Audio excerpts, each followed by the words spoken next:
Chapter 4 of A Sweet Little Maid. This recording is in the public domain. Recording by Diana Moilinger.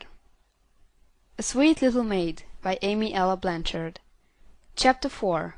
Housebreakers. Despite all this unpleasant experience, it was only about a week later that Dimple and Florence came near getting into trouble again. This time, however, it was Florence who set the ball rolling. It was not exactly from a spirit of mischief, but because her fancy was appealed to it, and because she did not see any harm in what she proposed.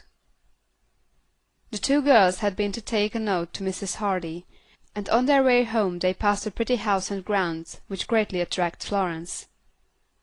"Oh, do let us stop and look in," she said. "I think this is the very prettiest place here, don't you, Dimple?" "Yes," was the reply. "I like it best. The grounds are so lovely. See those roses." The two pressed their faces against the iron railing, and let their eyes wander over the lawn and to the garden beyond. "How very quiet it is," Florence remarked, presently. "We can't hear a sound except the wind among the trees, and the robins singing. There doesn't seem to be a soul about. Who lives here, Dimple?" "The Atkinsons. Mamma and papa know them." "Are there any little children?" "Not now. There used to be a little girl named Stella, but she died 2 years ago, and now there's only their eldest son living. He has just gone abroad with his mother. That is why it's so quiet. They are all away. You see the house is shut up." "Ah, I wonder if they would mind if we went and looked around." "Do you think they would mind? I should love so to go and sit on their porch for a few minutes." Dimple hesitated. She wasn't quite sure that it would be right for them to go in, especially when no one was at home. "You know," Florence went on, "it would be just exactly the same as if we went there to call, and they should happen to be out. It won't hurt anybody or anything for us to walk around and look at the grounds." At last Dimple consented. So they lifted the latch of the gate and shut it behind them very gingerly. "Do you often come here?" asked Florence, when they had made their tour of the grounds, and were sitting on the porch in the shadow of the vines. "Not so very often, but I have been here with mamma when she came to call. I remember Stella very well. She died of diphtheria, and they have a lovely portrait of her. She was such a pretty little girl, and the portrait shows her with a great big dog she used to have. How I should like to see the portrait! Wouldn't it be nice if the door should suddenly open, and we could walk right in?" Dimple laughed. "I'd be scared if that should happen. The house is beautiful inside. I never saw so many pretty things. Mrs. Atkinson's father was a naval officer, and she has curiosities from all over the world." "I wish Mrs. Atkinson had said, 'Dimple, here are the keys. Come as often as you like while we are away.' In fact, I wish you could try to come in and look around once in a while to see if everything's all right." "Maybe she would have said if she had thought of it," returned Dimple, "for she is always so nice and pleasant." Florence cast wistful eyes up and down the side of the house. Then she went out on the lawn at the side and looked up. "Dimple, come here," she called, and her cousin obeyed. "We could get in as easily as anything," said Florence. "See, that's a very easy tree to climb, and that long branch goes right over the upper porch. We could reach that. Then we could go in by raising the window." "If the window is not fastened down. Maybe there is some one in the house, after all. I shouldn't think they would leave it, with no one ever to look after it. We might go around to the back door and see." "Let's try climbing the tree anyhow. It will be easy enough to do that, and won't do a bit of harm. See, I'm going," and Florence put her foot against the rough bark and swung herself up, reaching the porch without difficulty. But Dimple would not follow, and her cousin climbed down again, not, however, as easily as she had gone up. "It was nothing at all to do," she declared. "I think you might try it, Dimple. I'll tell you what we'll do. Let's bring our dolls tomorrow, and go up there to play. I'm sure if I had a pretty place like this, I should be glad if 2 little girls like us would come and enjoy it. Oh, Dimple, you don't know how fine it is on that upper porch. It would be the finest place in the world to play in." The idea took such possession of her that the next morning she broached the subject again. "I'll ask mamma," said Dimple, at last consenting with this proviso. But Mrs. Dallas had gone out to spend the morning with a friend, and finally Florence's persuasions overcome Dimple's scruples, and with Celestine and Rubina they set forth. At first, Florence was contented to play on the corner porch, but the memory of the day before was too much for her, and she again climbed up to the upper porch. "Do come up, Dimple," she coaxed. "You have no idea how fine it is, with a tree all around. It's just like a nest." And Dimple decided that she would try it too. "Wait, we mustn't leave the dolls," Florence said. "I wish we had a piece of string. See if you can find a piece, Dimple." After much searching Dimple hunted up an end of rope, which she found by the kitchen shed, and brought around. "Will this do?" she asked. "Finely. Can you throw it so I can catch it?" "I don't know. Maybe I could if I tied a stone to it. Don't let it hit you, Florence." After several attempts the rope was landed, and when the dolls were fastened to it, they were drawn safely up, and then Dimple made her ascent successfully. "It is nice," she declared. "Isn't it fun to be here, where no one can see us? I wonder if that window will open." She gave the shutters a little shake, and lo! they offered no resistance, but opened easily, and, the latch being out of order, the window, too, yielded to their efforts, and before they knew it they were inside. "Now we are here, we might as well go through the house," said Florence, "and you can show me that portrait." They proceeded stealthily through rooms whose furniture was swathed in sheets to keep away the dust. It all looked rather bare and desolate upstairs in the dim rooms, but it was better below, especially in the dining room, where a big bay window let the flood of light when the inside shutters were opened. "Let's pretend it's our house, and keep house really," Florence exclaimed. "Here is a broom and a duster. I'll sweep and you can dust. Then if we can find some dishes, we'll set the table. I wish we had brought something to eat.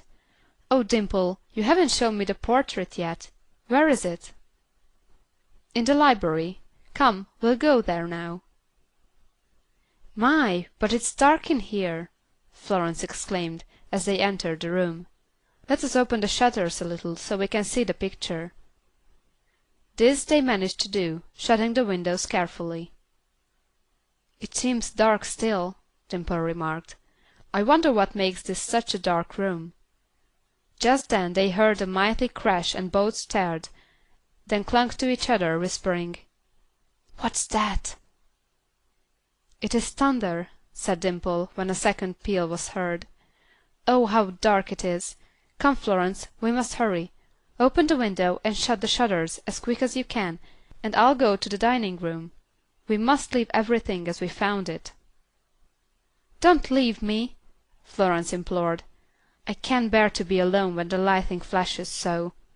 And together they fastened the shutters and the windows, then ran to the porch where they had left their dolls. An angry gust was blowing the dust about furiously.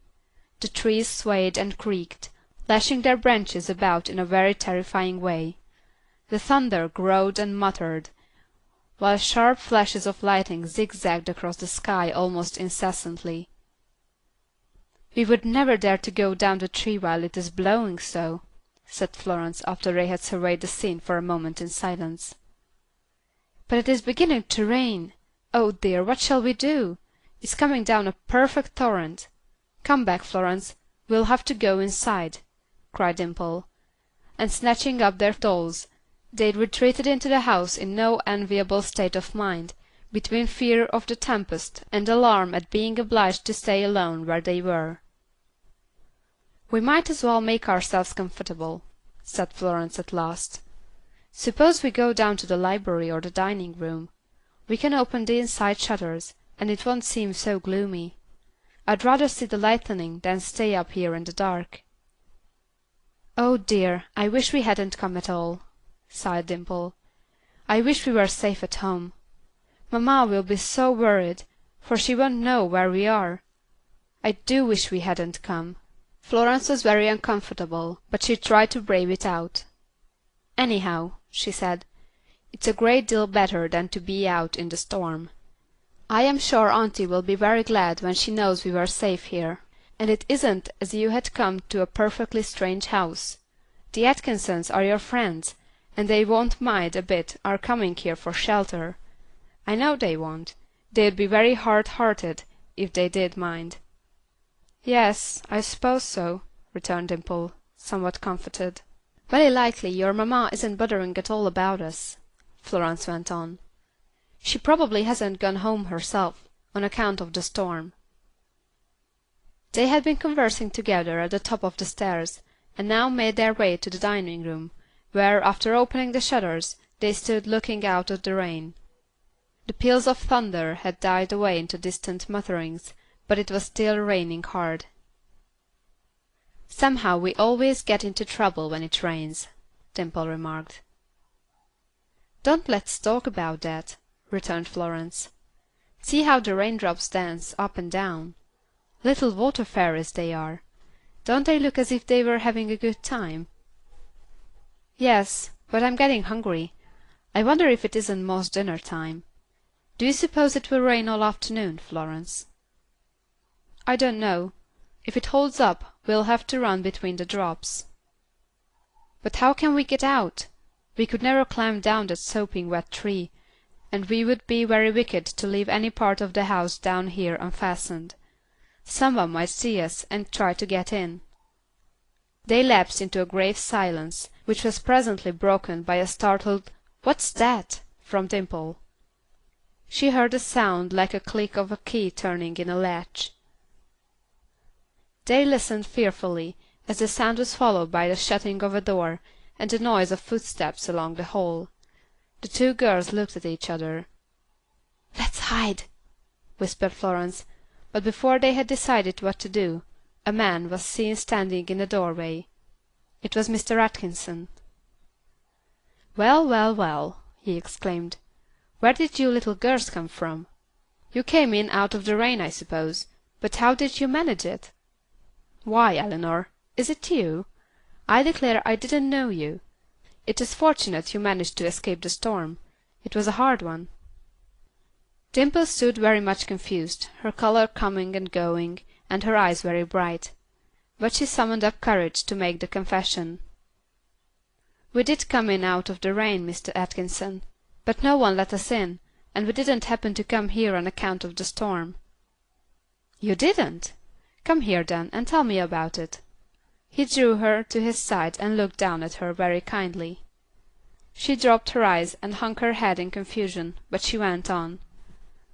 We thought it was so pretty here, and we thought you wouldn't mind if we came and brought our dolls and sat on the porch a little while. We didn't think you'd care if we were very good and didn't touch anything. Then it was so easy to climb the tree and get on the other porch, and when we got there, why, I wanted to show Florence the portrait of your little girl, and we did not have to force the shutter at all. It opened just as easy, and so did the window. And we went downstairs, and while we were looking at the portrait, the storm came up, and we were afraid to climb down the tree. It was blowing about so, and we didn't like to go out any other way and leave the windows upstairs unfastened. So we stayed." Mr. Atkinson listened quietly. "So you were housebreakers. Don't you know that's a prison offense? Burglary is a pretty serious crime." He looked very serious, and Dimple did not see the twinkle in his eyes. Her own grew round with horror. "Oh," she gasped. "Oh, we didn't mean—" The tears began to gather, and the child's lips quivered. She was overcome with dismay. "I am so sorry, so dreadfully sorry," she quavered. Mr. Atkinson put his hand on her sunny head. "There, dear, never mind," he said. "You are a very innocent pair of housebreakers, and you are a very brave and honest little girl to tell me the truth about it, when you might easily have allowed me to think it happened another way. Of course, on general principles, It isn't right to break into anyone's house, but I think you may have done me a good turn by letting me know about that weak place upstairs, and you may have prevented a real thief from breaking in. You see, I come down from the city every Saturday to look after things while my wife and son are away, and I am glad I happened to be here just now. Let us forget all about the unpleasant part of it, and make ourselves comfortable. You are my guests. Who is your little friend?" "My cousin Florence." "Ah, yes, I'm glad to see you, Florence. Now don't you think it would be wise, Eleanor, if I were to speak to your father over the phone, and let him know you are safe?" "Oh, yes, thank you. Is there a telephone in your house?" "Yes, and I can call up your father at his office. You can speak to him yourself, if you like. What time does he go home to dinner?" "About 1:30. Mr. Atkinson consulted his watch. "We shall catch him, I think." And in a few minutes Dimple, listening, heard her father's voice in reply to Mr. Atkinson's. "Hello! Is that you, Dallas?" "Don't you want to speak to him yourself?" asked Mr. Atkinson, when he had told Mr. Dallas that Dimple and her cousin were safely housed. He lifted the little girl up, so she could call her father. "I'm safe here, papa, and so is Florence," she said. "Please tell mamma." The answer came, "I will, daughter. I'm glad you are in good hands. I'll tell mamma to send Bubbles for you when it has stopped raining." "Let them stay until I take them home," spoke up Mr. Atkinson. "I can take care of them, and it will be a great pleasure to have them here." "Very well, if you like. I shall be satisfied to have them in such safe hands. Good bye," came Mr. Dallas's parting words. "Good bye," and Mr. Atkinson hung up the receiver, and turned to his guests. "Now, young ladies, I suspect you are hungry. I am, for one. Suppose we see what we can find to eat."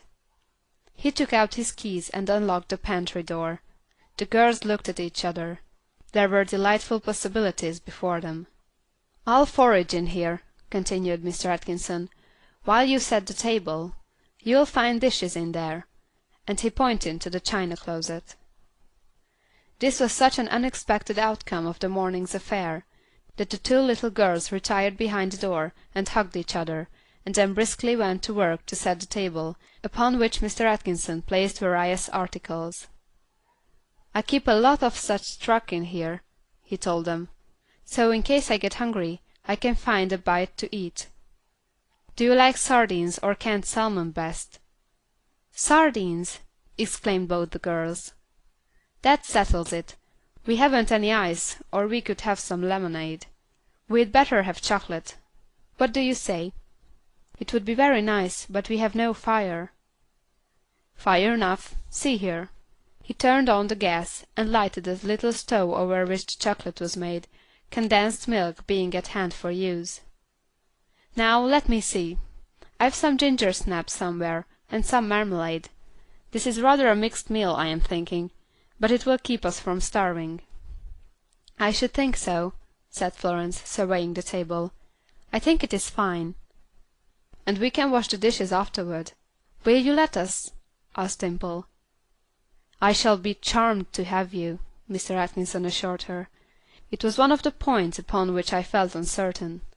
I confess to disliking very much that part of the business, and now you relieve my anxiety." They made a merry meal of it, and became very well acquainted with their host before it was over. He told them funny stories and kept them laughing, so that they were a long time getting their appetites satisfied, and as it had become much cooler, Bubbles appeared with wraps for them before they had finished with the dishes. "We have had such a lovely, lovely time," said Dimple, as she raised a beaming face to Mr. Atkinson. "You know just what to do to make little girls have a good time, don't you?" He stooped and kissed her. "I had a little girl once," he replied, gravely. Dimple put her two arms closely around his neck. She felt so very, very sorry when she remembered pretty little Stella. "I'd like to be your little girl, if I had to be any one's but papa's and mamma's," she whispered. "Thank you, dear child, I appreciate that.